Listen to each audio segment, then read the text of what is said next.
minamahal, yamang nalaman na ninyo ng una mga bagay na ito ay may magsipag-ingat kayo, baka kung mga ligaw kayo sa pamagitan ng kamalian ng masama, ay mga bulog kayo sa inyong sariling natsagaan. Hindi ko natin sa umagang ito, muli natin kami sa pag-aaral ng mga salita.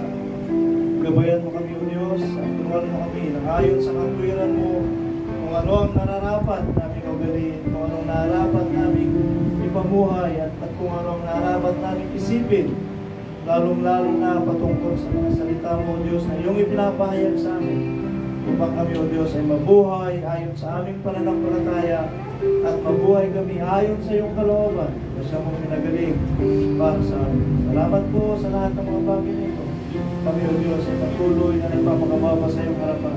Tingapin mo kami at ang iyong biyaya ay mahayag sa bawat isa sa amin, sapagkat kami, O Diyos, ang iyong salita na nanahan sa amin ay maging biyaya nawa sa amin, maging biyaya din kami sa aming mga kapatid, at maging ganoon sa aming mga nakasalamuha, at maging mananampalataya. Gamitin mo kami, O Diyos, na maging kapaliwanagan ng iyong mga pangako at ng salita mo na kayang sa amin. Purihin ka, lawalatiin ka, lain ka sa iyong matigas na pangalan ng Jesus. Amen. Amen. Praise the Lord. Kaya ang ating binasa ay sa 2 Peter chapter 3 verse 17.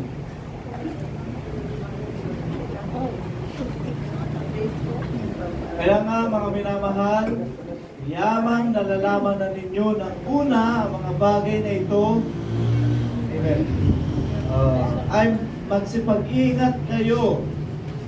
Amen. So, mag-ingat tayo. Baka kung mga ligaw kayo sa pamagitan ng kamalian ng masama, ay mga hulog kayo sa inyong sariling katyagaan. Amen. So, pinamanhik dito ng banal na kasulatan, amen, ni Apostol Pedro, na mag-ingat tayo, amen, sa ating sarili. Baka may ligaw tayo ng kamalian ng masama. Amen? Paano? Mali na nga, masama pa. Talagang ligaw na nga tayo doon. Kung sakali. Anong sinasabi ni Apostol Pedro na tayo ay may niligaw? Mula saan? Amen? Mula saan? Tayo ay nakatanggap na ng turo, nakatanggap na ng aral. Amen? Mula sa Ebanghelyo ng ating Panginoong Jesucristo. Amen. Doon tayo pinag-iingat ni Apostol Pedro na yung aral na nasa sa inyo ay huwag na ninyong baguhin, huwag na ninyong itakwil, huwag ninyong alisin sa inyong pananampalataya. Sapagkat ang mga aral na itinuro sa inyo na ito ay nahayag sa atin, sabi niya, nung una pa, hayag na sa atin na ito ay totoo at ito ay sa Diyos. Amen? Kung napatunayan natin na ang aral ay sa Diyos at ito ay totoo, sabi niya, huwag na ninyong bigyan ng puwang ang anumang aral na hindi ayon sa inyong tinanggap. Amen? Huwag na ninyong puwang, huwag na ninyong bigyan ng daan o puwang ang sinuman na iba ang aral sa inyong tinanggap. Payo din yan ni Apostol Pablo. Galatians chapter 1 verse 6. Amen. Ako'y namamangha na kahit dali ninyong nagsilipat sa ibang ebanghelyo buhat sa tumawag sa inyo sa biyaya ni Kristo. Pagtaka siya. Sabi niya, bakit iba na ang inyong daladalang aral? Nagtaka si Apostol Pedro. Bakit? Ibang ebanghelyo na ang inyong daladalang aral. Amen? Nagtaka siya. Bakit? Hindi na ang ayon kay Kristo ang inyong itinuturo. Amen? Kasi, ito niya. Namangha si Apostol Pablo, kanino? Sa mga taga-Galacia. Na parang mayroon na silang ibang itinuturo, mayroon na silang ibang aral. Ito kasi, ang noon kasi mahirap ang komunikasyon. Sulat na nga lang, ang tagal pang dumating. Apostol Pablo, yun ang kanyang pakikipag-ugnayan sa mga iglesyang napapasyalan niya. Amen? Nagbuka siya sa Galacia, nagpunta siya ng Corinto, nagpunta siya ng Efeso, nagpunta siya sa Filipos, nagpunta siya kung saan-saan. Ilang buwan na lakbayin yun. Ilang buwan na lakbayin yun. At isa pa, siguro, makabalik siya rito sa Galacia after 2 years, 3 years.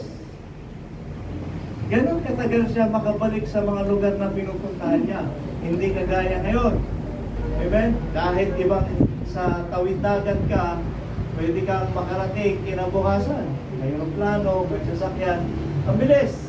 Pero noon, ang hirap. Kaya, nabigla si Apostol Pablo. Sabi niya sa mga taga-Galacia, after 1 year, sabi niya, bakit may iba ng aral dyan?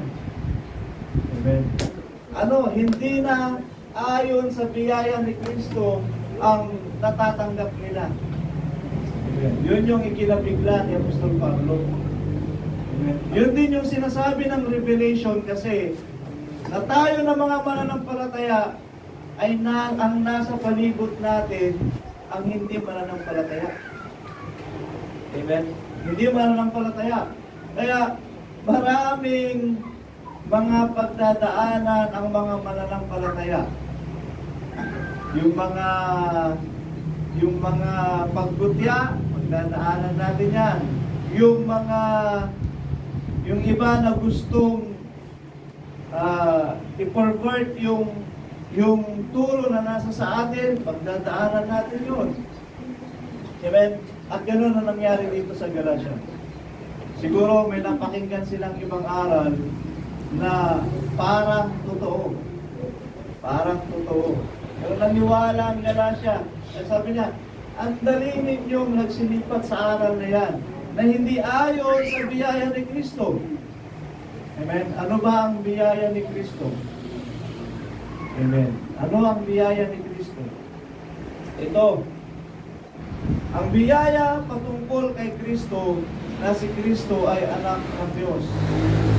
Si Kristo ay mula sa Diyos. Amen. Si Kristo ay galing sa langit na sinugo dito sa atin. Yun ang biyaya ng Diyos. Amen. About Christ. Pero ang nangyari, parang napalitan ng aral. Amen? Mayroong aral na gano'n, hindi na si Kristo ang kanilang pinaniniwalaan. Maraming aral na ganyan. Amen? Yung ibang pananampalataya. May ang sinasamba, hindi si Kristo, sino? Si Buddha. Ang sinasamba, hindi si Kristo, sino? Yung sinasabi nila, Muhammad. Iba sinasamba, hindi na si Kristo. Hindi na si Kristo. Pero ang nahayag sa ating kalagitnaan, o ang nahayag mula sa mga apostol, na siyang galing sa Diyos, ay si Kristo.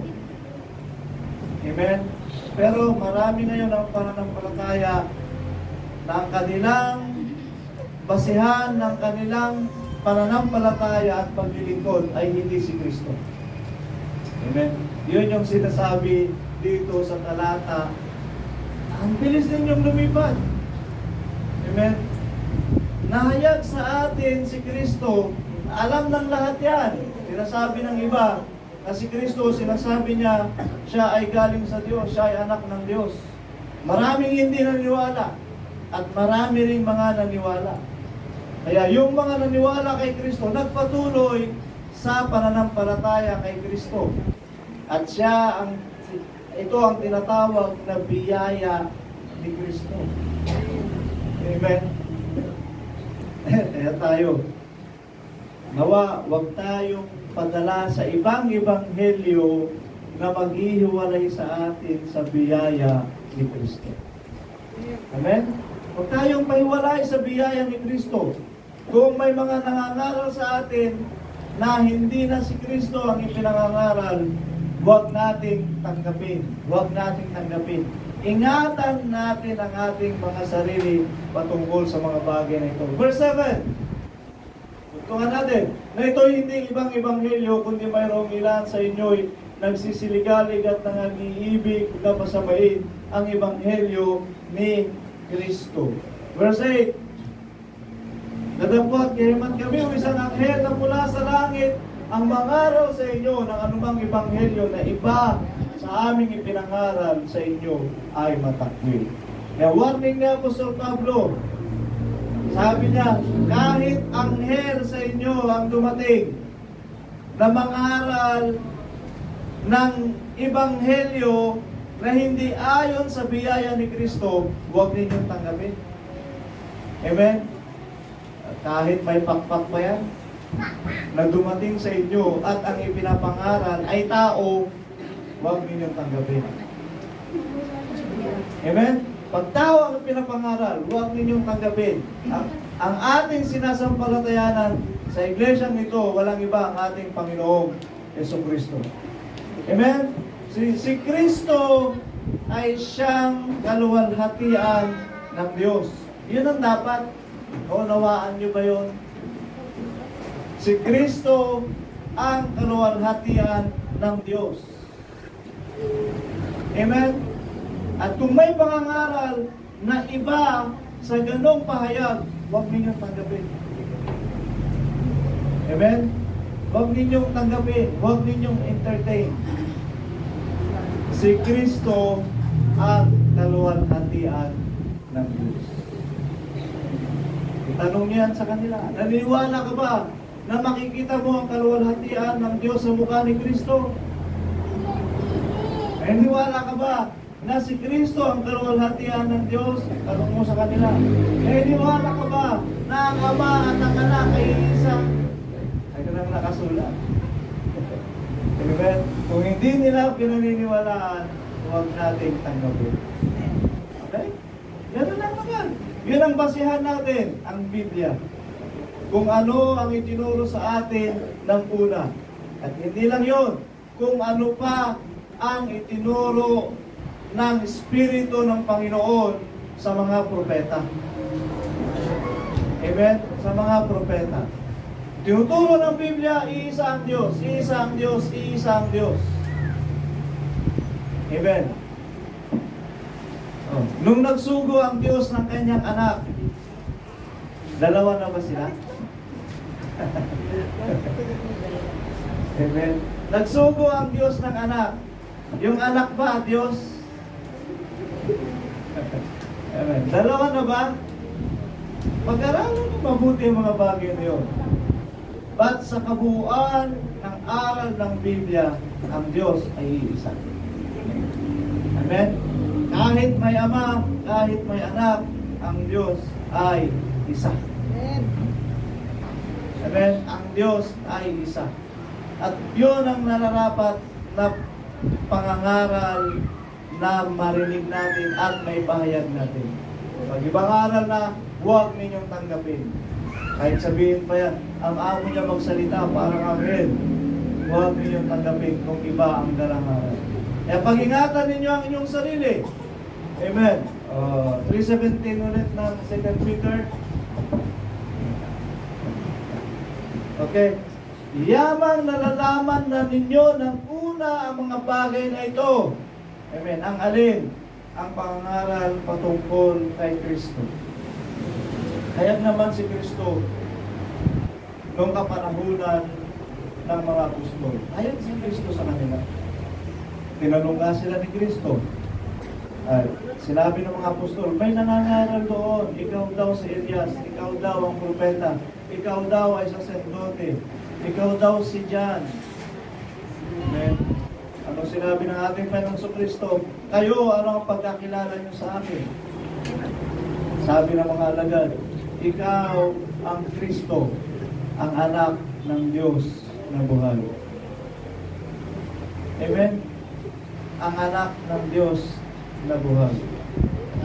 Yun ang dapat pagkakilala natin sa ating Panginoong Jesucristo. Siya ang biyaya ng Diyos, siya ang kaluwalhatian ng Diyos. At kung may ibang aral patungkol kay Kristo, amen, na parang totoo, paliwanag nyo sa kanila ng mabuti kung paano naging isa ang Diyos, kung paano naging ang Ama at ang Anak ay iisa. Paano nila masasabi na yun ay iisa sa mga pahayag ng Biblia. Kasi nga, confusing din ang Biblia. Diba? Kung babasahin mo ng mabuti ang Biblia, lalabas parang dalawa. Lalo na sa bagong tipan. Lalabas parang tatlo. Amen. Lalo sa bagong tipan. Pero strict ang Biblia ng Diyos ay isa. Amen? Kasi sabi rin ng James 5:3, kung hindi ako nagkakamali. Sabi niya doon na ang Diyos ay iisa. Sabi niya, ang diablo man ay sumasampalataya na ang Diyos ay iisa. At nanginginig pa. Amen? Ang Diyos ay iisa. Maging ang diablo, maging si Satanas, naniniwala na ang Diyos ay isa. Eh ngayon, kung ipapaliwanag ko, lalabas ng dalawa ang Diyos, magaling pa sa iyo ang diablo. Magaling pa sa iyo si Satanas. Bakit? Alam talaga ni Satanas na iisa ang Diyos. Amen? Kasi nga, nagkasama sila dati. Sino ba si Satanas? Siya si Lucifer. Sino ba si Lucifer? Dati, kanang kamay ng Diyos. Sabi nila. Sa pag-aaral, siya ay isa sa mga may pinakamataas na katungkulan ng Biblia na si Lucifer. Alam niya, isa ang Diyos. Alam niya ang makapangyarihan ng Diyos. Amen? Pero hindi lang niya alam yung panukala ng Diyos. Na ano, ang Diyos ay magkakatawang tao at ang Diyos ay magiging tao. Amen? Yun ay hindi na pag-aralan ni Satanas. Alam lang din niya na anak ng Diyos si Kristo. Amen. Ito, nung una pa ay hayag na sa atin na siya ang Kristo, ang anak ng Diyos. At ipinangaral sa atin ang kaliwanagan patungkol sa mga bagay na ito. Ang alin? Itaas mo ang itaas. 16. Ano ba yan? Gayon din naman sa lahat ng kanyang mga sulat. Sino? Si Apostol Pablo. Na do'y sinasalita ang mga bagay na ito, na do'y may ilang bagay na mahirap unawain, na sinasaysay ng mga di nakakalam at ng mga walang tiyaga na gaya rin naman ng kanilang ginagawa sa ibang mga kasulatan sa ikapapahamak din nila. Anong ginagawa ng iba? Walang tiyaga. Hindi nila pinagtsatsaga ang aralin ng Biblia. Amen? Nakita nila may anak at may ama, sabi nila, dalawa na agad. O hindi mo nila aminin dalawa ang kanilang pinapahayag. Sabi nila, isa lang yan, pero magkaiba. Ano, paano nangyari yun? Magkaiba, pero isa lang. So, paano nangyari? Ano, may tatay at may anak. Kung sabihin mo, isa lang sila. Paano nangyari yun? So, nasa pagpapahayag, kumbaga, hindi na nila pinag-aralang mabuti ang Biblia kung paano lalabas ang katotohanan at kung paano may ihahayag ang katotohanan sa mga bagay na nakasulat. Amen? Hindi na nila pinagtyagaan. Basta, ganoon na lamang kung ano ang nabasa. Ang Biblia minsan ay mahirap unawain. Sabi ko nga sa inyo noon, ang paliwanag sa Biblia minsan ay iba sa ating iniisip. Dahil iba ang pag-iisip ng Diyos sa atin at iba ang pag-iisip ng tao sa Diyos. Amen. Balik natin ang 17. Ang sabi niya rito, magsipag-ingat kayo, baka kung mga ligaw kayo sa pamamagitan ng kamalian ng masama. Mahikayat kayo sa kanilang mga pinapahayag. Amen. Kung mahikayat kayo doon sa mga pagkutya nila. Amen. Dahil kinukutya tayo, hayaan mo na lang, sakit. Para hindi ka nakutyain, alis ka na lang. Huwag ganun.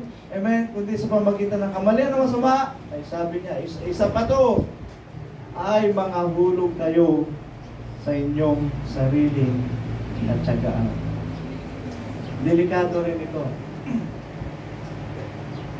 Na sa ating sarili, kung sa ating sarili tayo didepende, amen, tayo ay pwedeng mapahamak.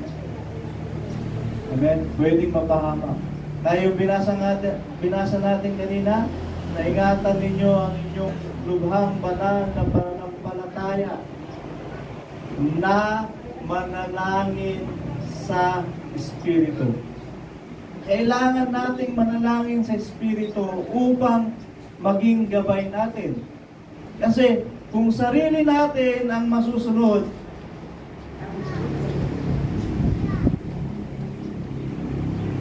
iba ang kaisipan ng tao sa Diyos. Tama? Saan nakasulat yun?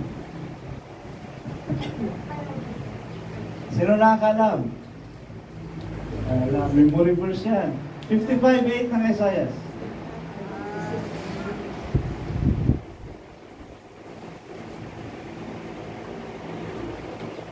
Amen. Sapagkat ang aking mga pag-isip ay hindi ninyo mga pag-isip, o ang inyong mga lakad ay aking mga lakad, sabi ng Panginoon.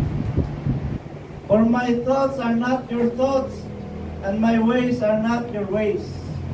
Kaya, kung ikaw ay sasaliksik ng Biblia sa iyong sariling kunawaan, pwede kang mapahamak. Amen? Pwede kang mapahamak. Kaya nga, binilinan tayo ng Biblia na ingatan mo ang iyong sarili sa iyong lubhang banal na pananampalataya at manalangin sa Espiritu Santo. Amen? Manalangin sa Espiritu upang mayroon tayong gabay sa pag-aaral ng banal na kasulatan.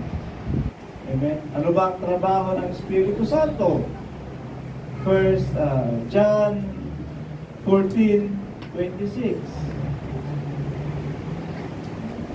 Ang mga alo sa makatuwid bagay ang Espiritu Santo na susuguin ng Ama sa aking pangalan, siyang magtuturo sa iyo ng lahat ng mga bagay at magpapaalala ng lahat na sa inyo'y aking sinabi. Kaya manalangin tayo sa Espiritu Santo, sapagkat ang trabaho ng Espiritu Santo, pag ito ay lumukob sa atin, ito ang magtuturo sa atin ng lahat ng mga bagay. Kaya manalangin tayo, lagi tayo magpakababa sa Diyos. Amen? Lagi bago tayo magbasa, lalo na kung doktrinang pag-aaralan nyo, hingi tayo ng gabay sa Panginoon. Amen? Hingi tayo ng gabay sa Panginoon. Pero kung yung mga verse na encouragement lang naman, kailangan mo ng encouragement siguro dahil tayo ay nasa kahinaan. Basahin mo ang Biblia na ayon sa pagpapalakas na ibinibigay sa iyo ng Biblia. Amen? Ang Espiritu ang magtuturo sa inyo ng lahat ng mga bagay. Kaya nga manalangin tayo sa Espiritu. Sapagkat kung sa iyong sariling katsagaan, sa iyong sariling isipan, baka tayo ay mapahamak. Amen. Baka tayo ay mapahamak. Dahil ang panukala ng tao ay mawawasak. Amen. Huwag tayong magpakatalino sa ating sariling kakayahan. Amen. Let us stay humble. Yan ang payo ng Biblia. Huwag tayong magpakatalino sa ating sariling kakayahan. Lagi nating bigyan daan ang Espiritu ng Panginoon. Amen. For the Bible said, Proverbs chapter 3 verse 5, trust in the Lord with all your heart and lean not unto thy own understanding. Ipakita mo nga. Proverbs 3:5. Lumiwala ka sa Panginoon ng buong puso mo at huwag kang manalig sa iyong sariling kaunawaan. Huwag kang magpakatalino sa iyong sariling unawa. Pwede ka mapahamak. Amen? Lumiwala tayo lagi sa Panginoon. Yung talino mo ay pwedeng magpapahamak sa iyo. Kasi nga, iba ang iniisip ng tao sa iniisip ng Diyos. Amen? Ang gusto ng tao, maging madali ang lahat para sa Kanya. Ang gusto naman ng Diyos, dumaan ka sa pagtitiis, dumaan ka sa paglilingkod. Amen? Yan ang Biblia. Yan ang paglilingkod sa Diyos. Umiwala ka sa Panginoon ng buong puso. Huwag kang manalig sa iyong sariling unawaan. Hindi kang mapahamak. Iba ang unawa mo sa gustong unawa na ipahayag ng Diyos. Amen. Paano tayo nagkakaroon ng tamang unawa? Kung mayroong gabay ng Espiritu Santo. Amen.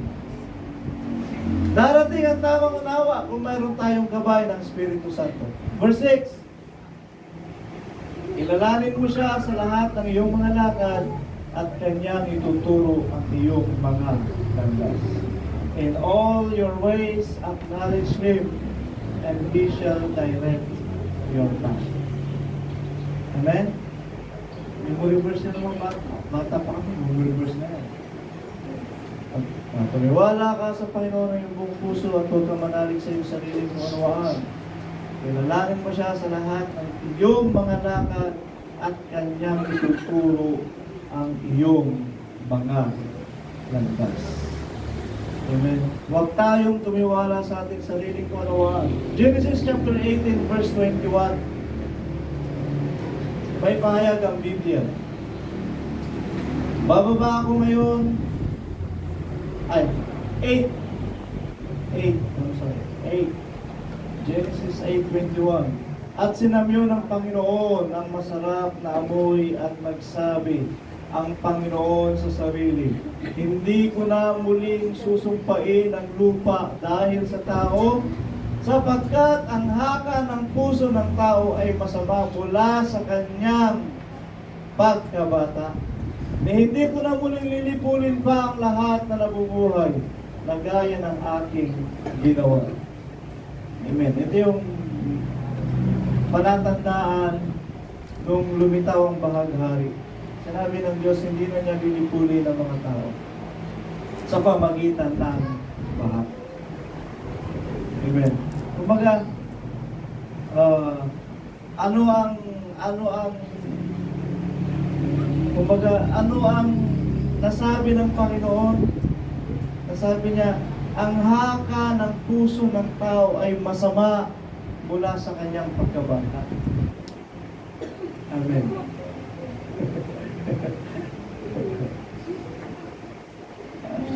Mula sa kanyang pagkabata, ang puso ng tao ay, sabihin na natin, madamot. Tama ba? Hindi. Ang bata, ganyan ang bata, madamot. Di ba? Ayaw niyang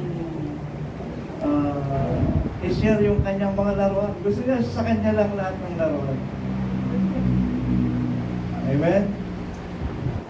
Pero dahil bata, parang hinahayaan lang natin. Amen? At minsan, kinakausap natin sila na hindi dapat maging madami. So, ang puso ng tao, mula sa pagkabata, mayroon ng masamang haka. Mayroon ng masamang haka. Yan nga, ayaw magbigay, nadamot,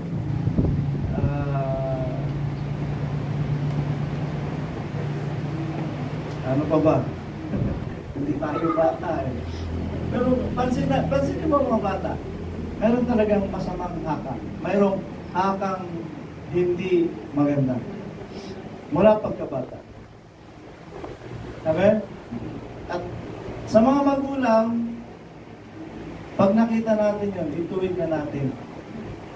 Ituwid na natin sila. Dahil kung hindi maitutuwid ang ganong haka mula sa puso ng bata, paglaki nun, mas lalong masama ang magiging kaugalian niya. Kaya sawayin na natin ang mga bata. Tama ang Biblia, di ba?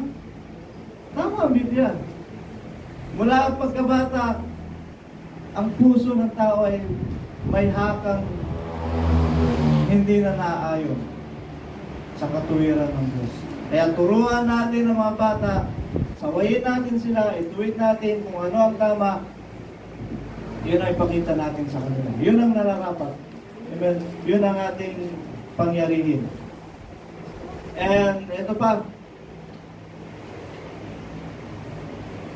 Job chapter 5 verse 12.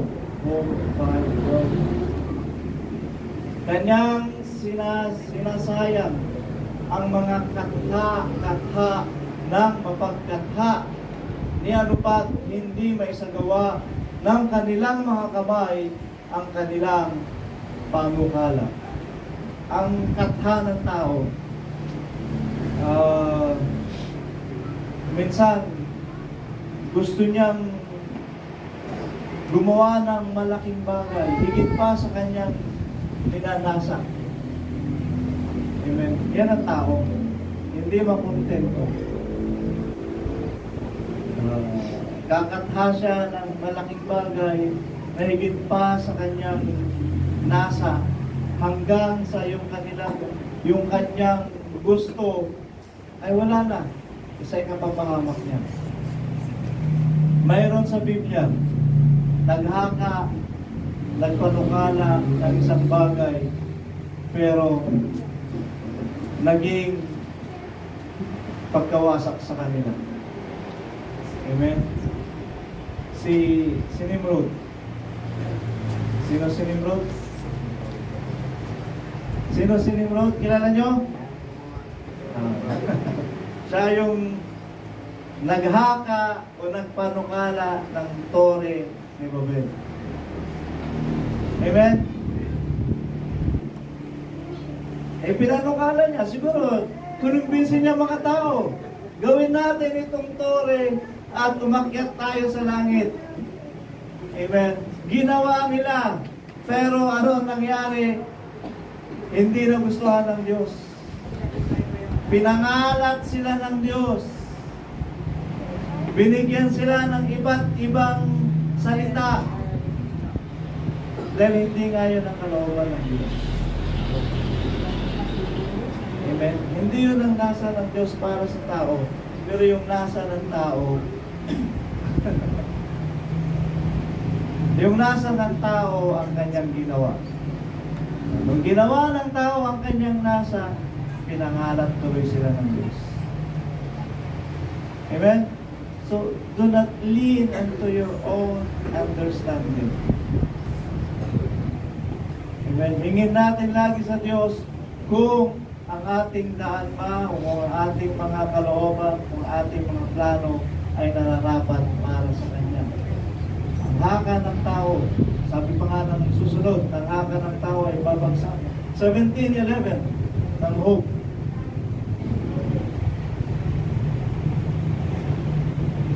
aking mga karawan ay lumipas, ang aking mga panukala ay nakasira.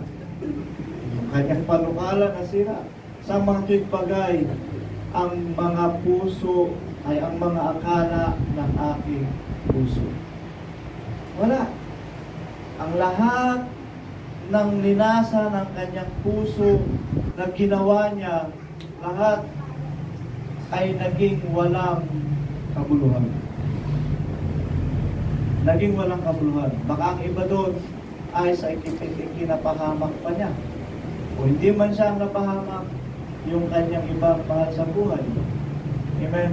Kaya ang sariling akala ng tao ay hindi magdadala sa atin ng katiwasayan.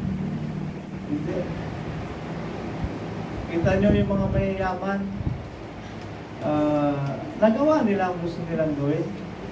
Nakapagpatayo sila ng kumpanya. Amen. Pero hindi sila ligtas sa kapahamakan. Amen. Sila yung prone sa sakit. Nakakain nila, gusto nilang pagkain. Amen. Lahat ng masasarap na pagkain, gusto nilang kainin araw-araw. Hindi nyo ba alam na masarap na pagkain para sa inyo, baka yan ang ikapahamak nyo. Tama ba? Sinong gusto lagi dito pork chop, gusto lagi karne, hindi araw-arawin yan. Tayo rin ang kawawa bandang huli. Amen? Kung ano masarap sa inyo, yan ang ikapapahamak ninyo. Eh sila, kung ano pa mga kinakain nila, karne, kung ano pang luto, kung ano pang sahog, kung ano pang mga nilalagay para sumarap ng pagkain. May fats, may kung ano pa, may butter, kung ano pa. Hindi lahat yun maganda sa kalusugan. Amen? Prone sila sa kapahamakan. Amen? Prone sila sa sakit. Prone sila sa mga bagay na yun. Amen? Kung gusto nyo maging malusog, kumain kayo ng hindi masarap. Tama ba? Magluto, nilaga ka lang ng gulay. Asin lang, pwede na, bago na.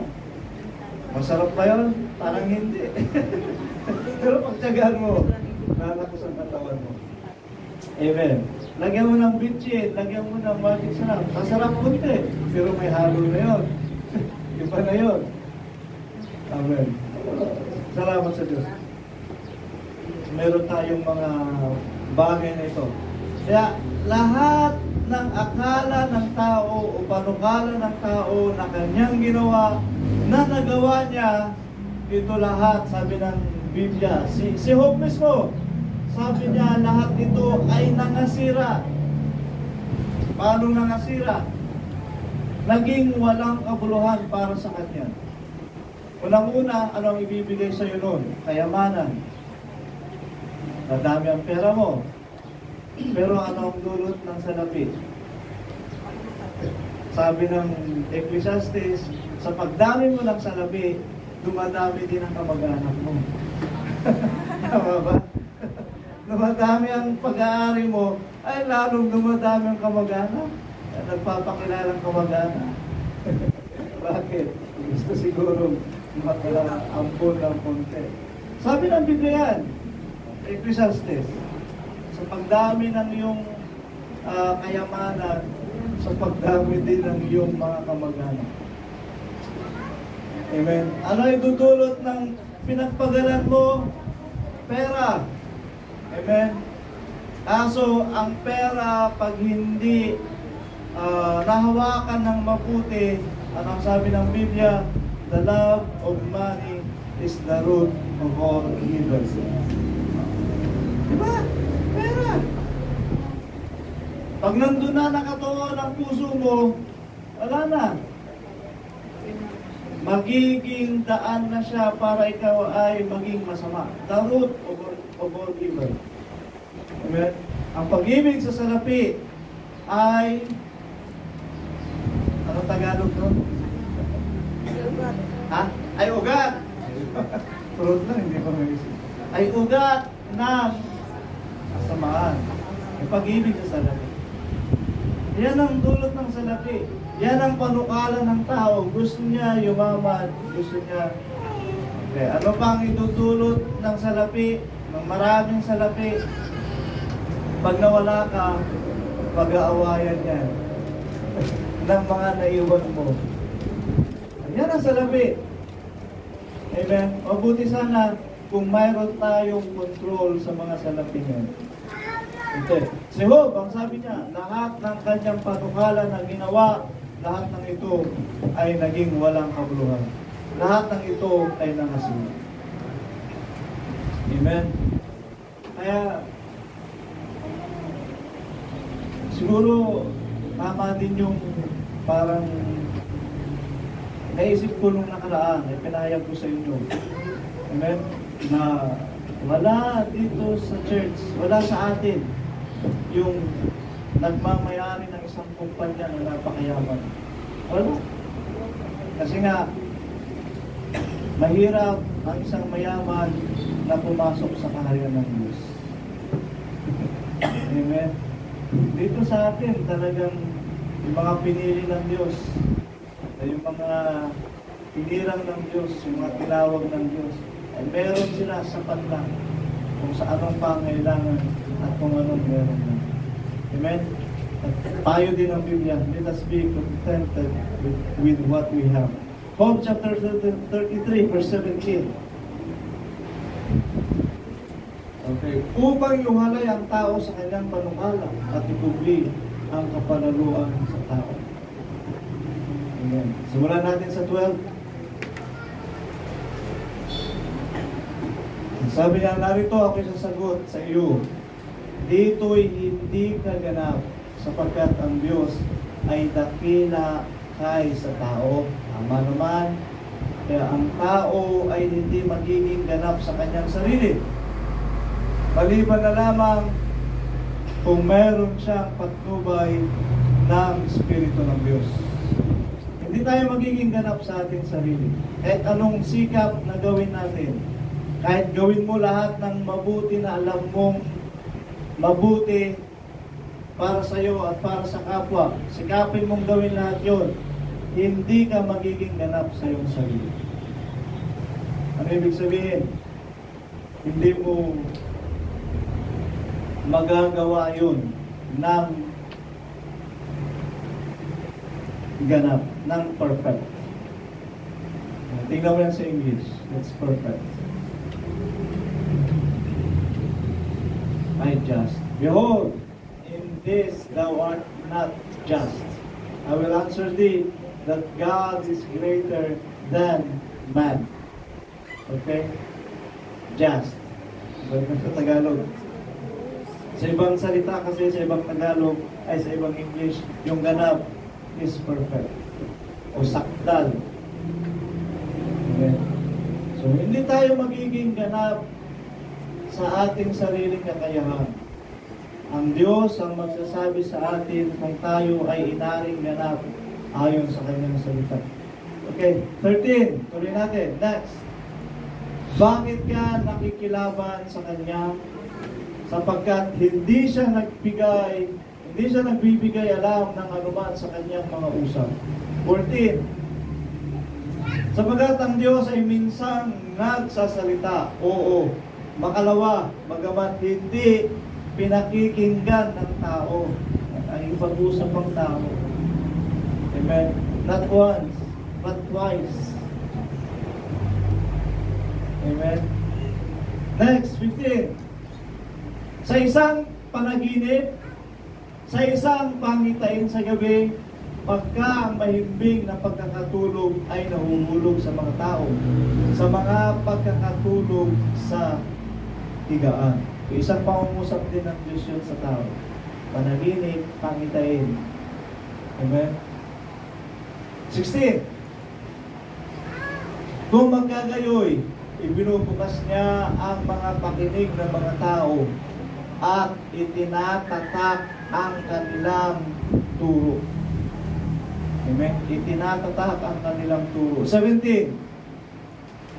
Upang ihiwalay ang tao sa kanyang panukala at ikubli ang kapalaluan sa tao. Bigyan natin ng daan ang pangungusap ng Diyos. Nakikipag-usap ang Diyos sa tao. Amen?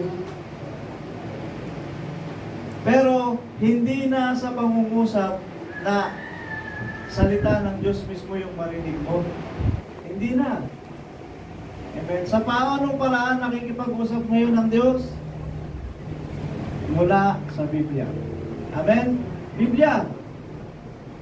At nakita natin kanina, minsan sa panaginip, minsan sa pangitain.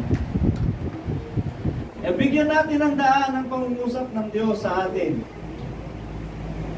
Amen? Bigyan natin ng daan ang pangungusap ng Diyos sa atin.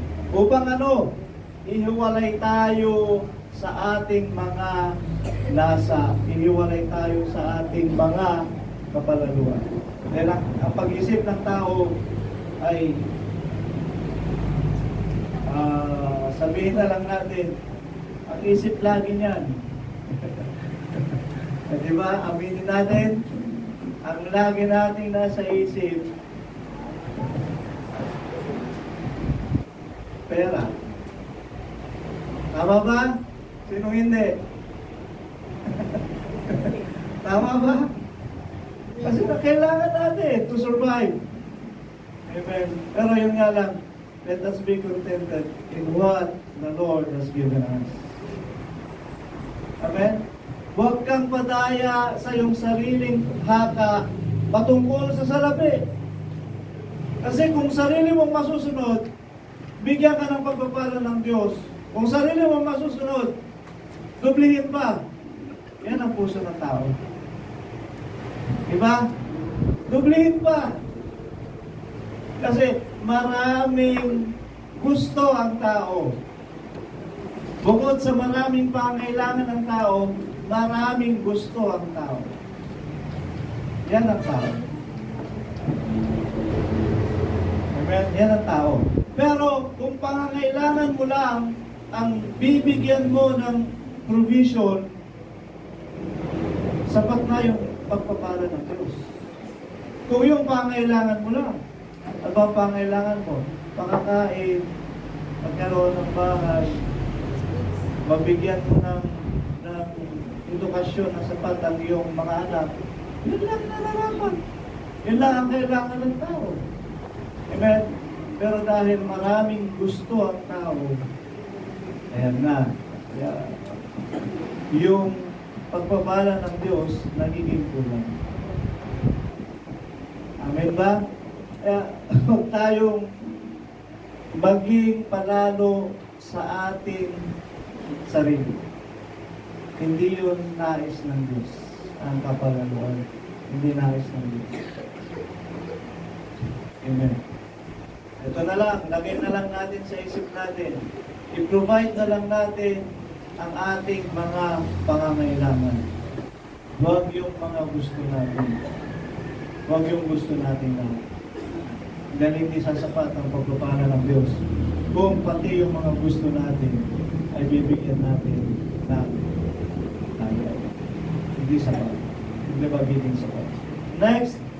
Okay. Tignan natin itong Proverbs 19:21. Ito na lang. 18:12.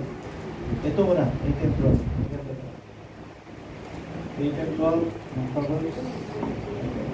Bago ang pagkapahamak ay pagmamalaki ng puso ng tao. At bago ang karangalan ang pagpapakumbaba. Amen? May napansin kayo? Sa pagmamalaki ng puso ng tao, ang kasunod ay pagkapahamak. Inaalis tayo ng Diyos doon sa kapalaluan, pagmamalaki sa sarili. Amen. Dahil ang kasunod doon, pagkapahamak. Kung kapalaluan ang gusto ng tao, higit pa, higit pa, higit pa. Amen. Yan ang kapalaluan ng tao. At pag nasunod, ang pagmamalaki ng tao sa kanyang sarili, kasunod doon, ikapapahamak mo. Bakit? So, sarili na niya ang gusto niyang masunod. Amen? Hindi na yung kalooban ng Diyos, hindi na yung gusto ng Diyos.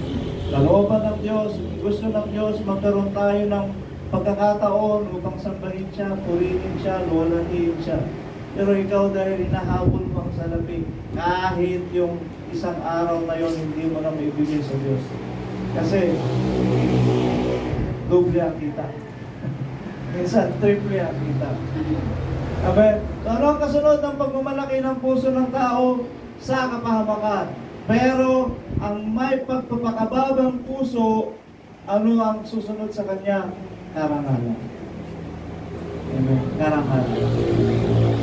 At ito ang sundin natin ayon sa kalooban ng Diyos. 16:19 ng Proverbs. 16:9. Ang puso ng tao ay kumakathan ng kanyang lakad. Ngunit ang Panginoon ang nagtutuwid ng kanyang mga hakbang. Okay? Ito. Yung Proverbs 3:5 kanina. Tumiwala ka sa Panginoon ng iyong buong puso at huwag kang manalig sa iyong sariling kaunawaan. Huwag kang tumiwala sa iyong katalinuhan. Ang karunungan ng tao ay kamangmangan sa Diyos. Kaya kung mananalig ka sa iyong sariling karunungan sa Diyos, lahat ng iyong gagawin ay kamangmangan. Amen? Karunungan sa Diyos ay kamangmangan sa tao. Kamangmangan sa tao ay karunungan sa Diyos. Ngunit ang Panginoon ang nagtutuwid ng kanyang mga hakbang. Ibang narapat, 3:6 ng Proverbs, sa lahat, in all thy ways, sa lahat ng iyong mga lakad, ay i-acknowledge mo sa Diyos, and He shall direct thy path. Ito na yun. Gumawa ka ng iyong mga kalooban, plus, itiwala mo sa Diyos. Ano ang kasunod niyan? Itutuwid ng Diyos ang iyong mga hakbang. Amen. 19:21 ng Proverbs. 19:21 ng Proverbs, may maraming katha sa puso ng tao, ngunit ang payo ng Panginoon ay siyang tatayo. Amen. Ang payo ng Panginoon ay siyang tatayo. Salamat tayo sa Panginoon dahil sa ating pananampalataya, tayo ay tinuturuan ng Kanyang Santong Espiritu. Amen. Dahil kung wala ang patnubay ng Espiritu sa atin, kung wala ang salita ng Diyos na binabasa natin ngayon, lahat tayo rito mayayabang. Tama ba? Salamat na lang sa Diyos at mayroong Biblia at mayroong Santong Espiritu. Dahil kung wala yun, lahat tayo rito sakit. Kahit nga alam natin ang Biblia, merong pagkakataon, may espiritu pa tayong sakit. Tama ba? Aminin natin. At hingin ang tawad sa Panginoon. Meron tayo yan. Nandyan yan eh. Nasa puso ng tao ang haka na masama. Mula sa pagkabata hanggang sa paglaki, dala natin yun. Amen? Yun nga lang, nagiging matuwid tayo, nagiging mabuti tayo dahil sa salita ng Diyos. Kapitbahay mo na hindi nagsisimba, siyasatin mo yan, ayabang. Lalo kung hindi talaga naniniwala sa Biblia, ayabang. Kasi nasa puso ng tao talaga. Ay, kahit patawarin siya ng Diyos. Amen. Ipanalangin na lang, patawarin siya ng Diyos. Baka ipanalangin yung kunin siya. Lord, hindi siya kukunin, hindi siya mabait eh. Amen. Yan ang puso ng tao. Kaya nga, mayroong pasalamat tayo. Dahil sa ating pananampalataya, naging masikap tayo sa pag-aaral sa salita ng Diyos. Natuturuan tayo ng tama. Amen? Nagagawa natin ang mabuti at naipapamuhay natin kung ano ang matuwid na pamumuhay ayon sa kalooban ng Diyos. Kita nyo, yung mga hindi mananampalataya, hindi naniniwala sa Biblia, ako, gabi-gabi, inom yan. Gusto niya lagi siya taya. Kahit inuutang lagi ang pinapanginom. Diba? Yan ang tao. Ang puso niya talagang mayabang. Yan ang tao. Kita nyo yung mga, lahat ng mga taong nasa kapangyarihan ay yayabang. Lahat. Lahat na yan. O, sino hindi? Na hindi tumitiwala sa Biblia, hindi naniniwala sa Biblia. Lahat ng nasa katungkulan, lahat ng may kapangyarihan, lahat ng nasa karangalan, pag hindi naniniwala sa Biblia, lahat yan, ang puso nila ay palaya. Okay. Kaya salamat tayo sa Biblia na tinuturuan tayo ng katuwiran. Kahit na tayo ay nasa sapat-sapat lang ang pamumuhay, salamat tayo sa Diyos.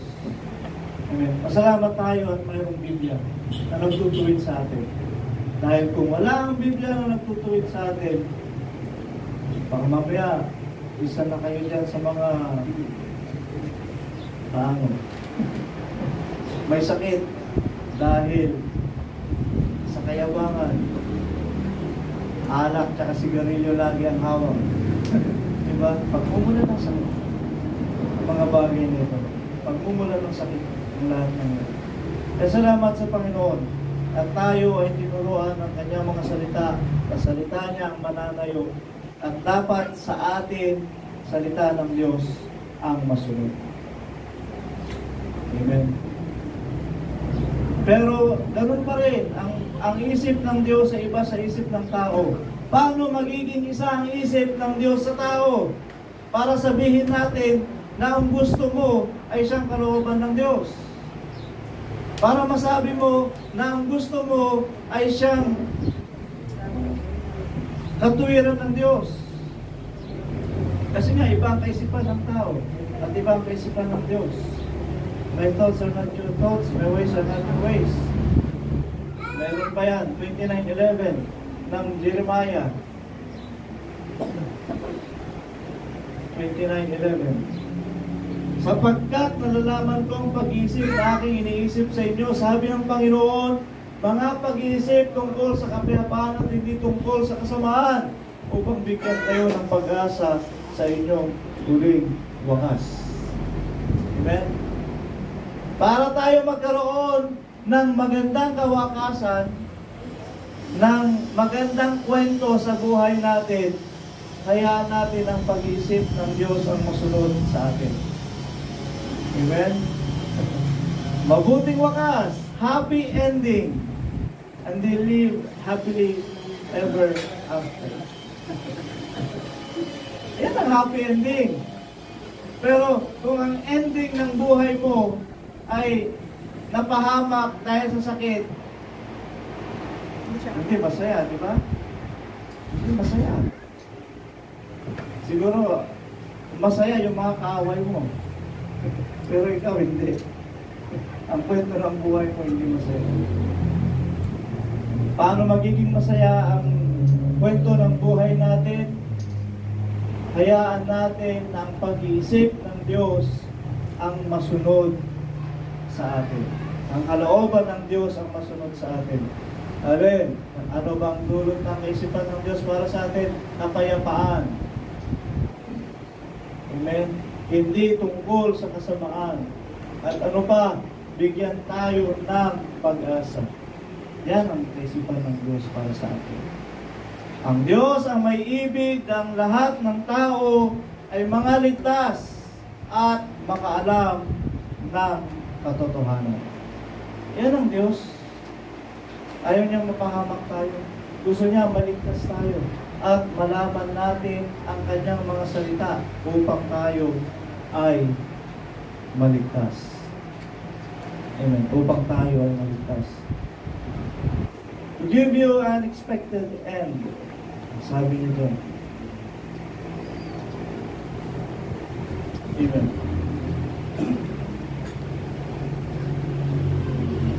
Jeremiah 32:39.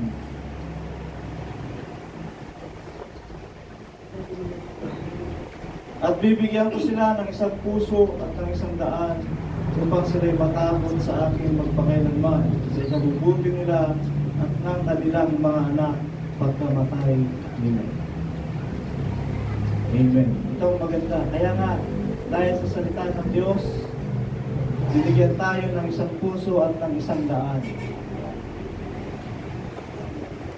upang sila'y matakot sa akin magpakailanman. Amen. Matakot tayo sa Diyos. Sundin natin ang Diyos. At ito ay sa kanilang ikabubuti at ng kanilang mga anak. Amen. Kaya kung dininig mo ang salita ng Diyos ngayon at binigyan ka ng Diyos ng isang puso, mamanahin niyo ng anak mo. Binigyan ka ng Diyos ng isang mabuting puso. Ito na. Nung tayo ay ipinanganak sa tubig at espiritu, ng pag-ahon natin, ang sabi niya doon, ikaw na isang bagong nilalang. Amen? Bagong nilalang na yung pusong bato, meron pala yun sa Biblia, ng pusong bato. Yung pusong bato ay inalis na ng Diyos at pinalitan niya ng pusong laman. Pusong mamon daw. Pusong laman na ano? Masunurin sa Diyos. Pusong laman na ano? Inalis na ng Diyos yung kathang masama. Pusong ano? Laman na inalis na ng Diyos yung kapalaguan. Amen? Kaya ngayon, ang nananaig sa atin ngayon, yung pusong laman. Dahil tayo ay ipinanganak ng muli. Amen. Yung kahambugan, parang nagiging pandayan na lang sa atin. Minsan, nahihingayat ka. Pero dahil sa Espiritu ng Panginoon, nare-resist. Napagtatagumpayan mo siya. Hindi mo nagagawa. Amen. At ito ang nangyayari sa atin. Binibigyan tayo ng Diyos ng isang puso. Amen. Yan. Naranasan niyo na ba ito? Inumbirhan tayo ng Diyos. Yung gusto mo, hindi na siya nasusunod. Hindi, nasusunod na ay yung kalooban ng Diyos. Yung Espiritu ng Diyos na nasa sayo. Amen? Malakas na yung konsensya mo. Sino dito ang walang konsensya? Amen? Malakas na yung konsensya mo. Gusto mong gawin yung bagay na gusto mo. Pero nagtatalo yung isip mo. Ang sabi ng Biblia ganito. Ang gusto ng Espiritu ganito. Mayroon ng konsensya. At yun na ang nananaig. Dahil tayo ay binigyan ng Diyos ng isang puso. 4:13 ng Ephesians. Hanggang sa abutin natin lahat ang pagkakaisa ng pananampalataya. The unity of faith. Hanggang sa abutin natin ito. Okay, sabi ko kanina, paano natin malaman ng ating pag-iisip ay siyang kalooban ng Diyos? Paano natin malaman ng ating kalooban ay siyang gusto ng Diyos? Amen? Siyang gusto ng Diyos.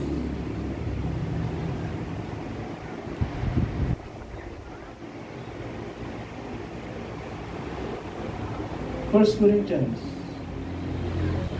Ito muna. Philippians chapter 2 verse 5. Philippians 2:5. Magkaroon kayo sa inyong magkaroon kayo sa inyo ng pag-iisip na ito'y na kay Kristo Jesus din naman.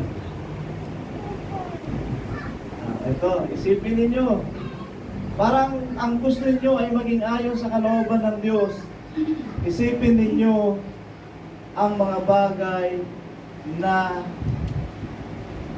inisip ng ating Panginoong Jesucristo. Ano ba ang inisip ng ating Panginoong Jesucristo? Ang ating Panginoong Jesucristo ay naging masunurin. Ang ating Panginoong Jesucristo ay hindi niya pinahalagahan ang sarili niya. Ano ang pinahalagahan niya? Masunod ang kalooban ng Diyos sa kanyang sarili. Alam niya kung anong ipinanukala sa kanya na siya ay mamamatay para sa iba. Alam niyo, kaya nga nung nanalangin siya sa Garden of Gethsemane, gayon na lamang yung pag-iyak niya. Pero alam niya, darating na ang oras niya. Darating na ang panahon niya na siya ibibigay sa kaaway. Okay? Magkaroon tayo ng pag-iisip na kay Kristo Jesus. Ano yan? 4. Huwag tingnan ng bawat isa sa inyo ang kanyang sarili, kundi ang bawat isa naman sa iba't iba. Huwag ka mag-focus sa sarili mo. Tingnan mo rin naman kung anong gusto ng iba. Amen? Anong gusto ng iba? Isipin mo rin. 5. Lalo na kung sa pananampalataya o kapatid sa pananampalataya. 3. Verse 3. Huwag ninyong gawin ng anuman sa pamagitan ng pagkakampi-kampi o sa pamagitan ng pagpapalaro, kundi sa kababaan ng pag-isip o pag-isip na ipalagay ng bawat isa ang iba na lalong mabuti kaysa kanyang sarili. Okay? Huwag magpalalo. Isipin mo mas magaling sila. Amen? Kahit na alam mo mas marunong ka. Verse 2. Pero pakita mo pa rin yung kakayahan. Lubusin ninyo ang katuwaan upang may magkaisa ng pag-isip, taglay ng isa ring pag-ibig, at magkaisa ng akala at isa lamang pag-isip. Amen. 1 Corinthians 2:16.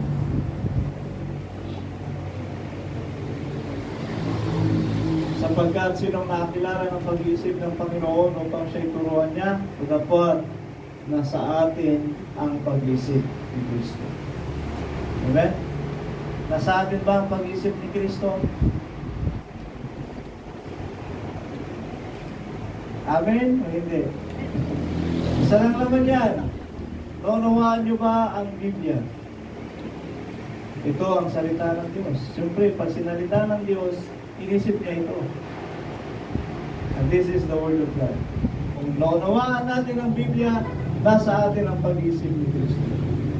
Kaya kung ano man ang inyong gustong gawin ayon na nakasulat sa Biblia, ito ang kalooban ng Diyos. Ito ang dapat masunod. Ito ang dapat mangyari. 1 Timothy chapter 1 verse 5.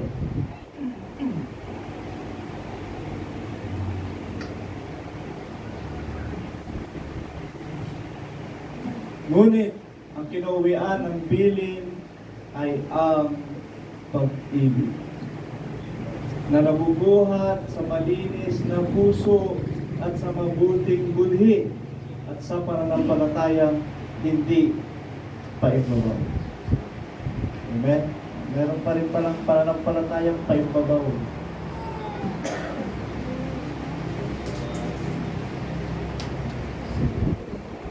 The end of the commandment is love. The end of the commandment is charity. Amen? Kaya nga, meron tayong nabasa ng nakaraan na ang katuparan ng kautusan ay ang pag-ibig. Pag ipinamumuhay natin ang pag-ibig, wala ng kautusan na magiging laban para sa ito. Nasunod na natin ang lahat ng kautusan. So let us share love ayon sa pag-ibig na itinuro sa atin ng Biblia at ng banal na kasulatan at siyang kalooban ng Diyos sa bawat isa. Amen. Ito ang kalooban ng Diyos sa bawat isa. Kaya, siyasatin natin ang ating sarili. Kung tayo ay laging naaayon sa kalooban ng Diyos. Amen. Baka mamaya bumabalik yung pusong palalo, sawayin ninyo. Pag bumabalik yung pusong mapagkatha, sawayin ninyo. Lagi nating bigyang daan ang salita ng Diyos o ang pusong ibinigay sa atin ng Panginoon na isa. Amen. At siya nating ipamuhay ng pagkaisahin, pangyarihin upang tayo ay magbuhay ng ayon sa katuwiran ng Diyos. Payapa, may kapayapaan, pag-iisip ng Panginoon para sa atin, pag-iisip tungkol sa kapayapaan at hindi sa kasamahan, at tungkol sa pag-asa sa ating mabuting bukas. Ito ang kalooban ng Diyos at siya natin Panginoon. Purihin ng Panginoon, tayo pa magsalay mga kapatid.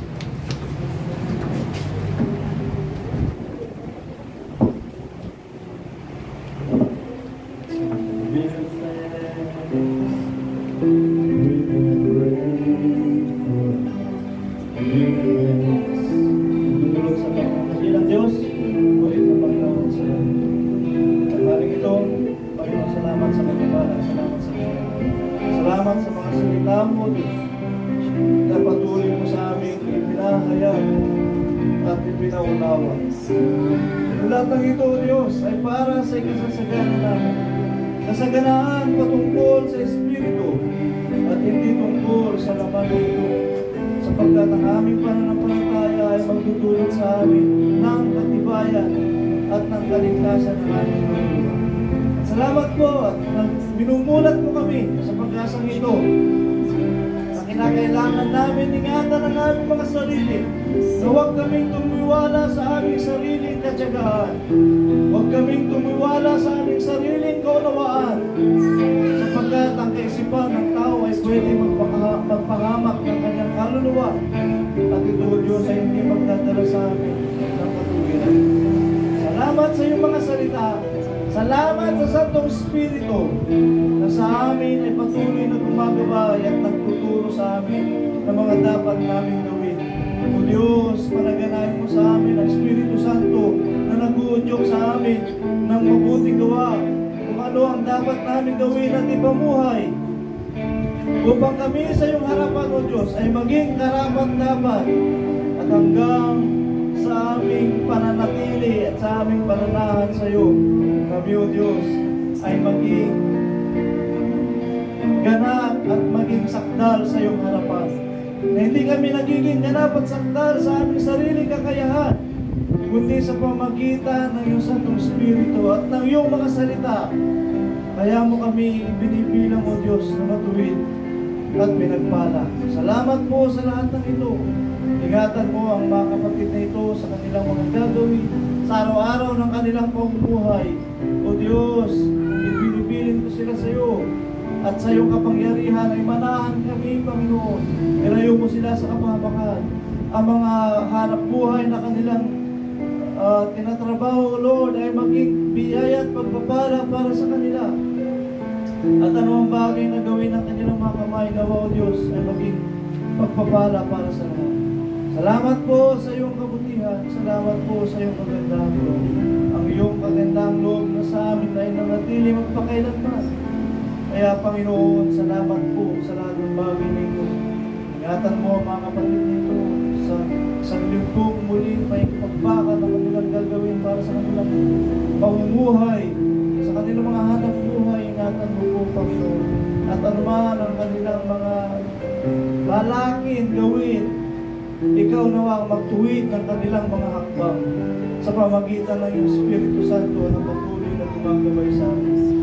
Paunawa mo sa amin ang iyong mga salita na tinuturuan kami nito upang magpakababa.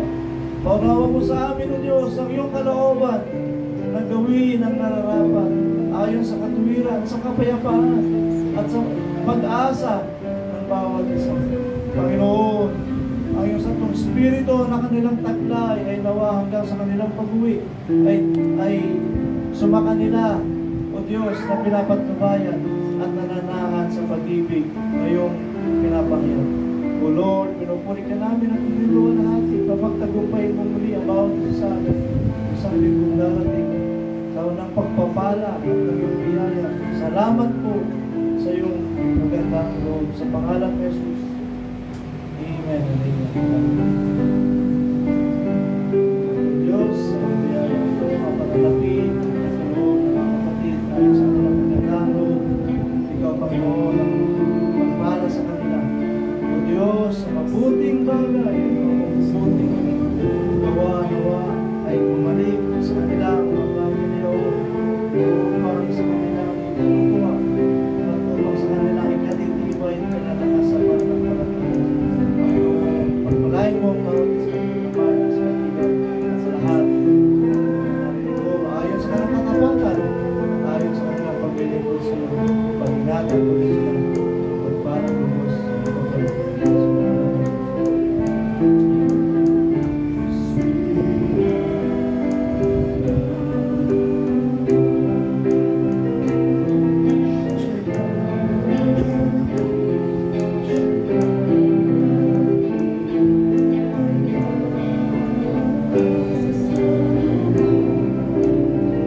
ninyo na kung paano kayo dapat magsilakad at magbigay lugod sa Diyos na gaya ng inyong paglakad upang kayo magsipanagana ng higit at higit. Ang biyaya ng ating Panginoong Kristo ng pag-ibig ng Diyos at ang pagkikipisan ng inyong Santong Espiritu ay sumatin ang lahat na may pananagumpay at pagkakatiwalang lubos sa Diyos na ating Ama. Purihin ang Panginoon, purihin ang Panginoon sa pangalan ni Jesus. Amen.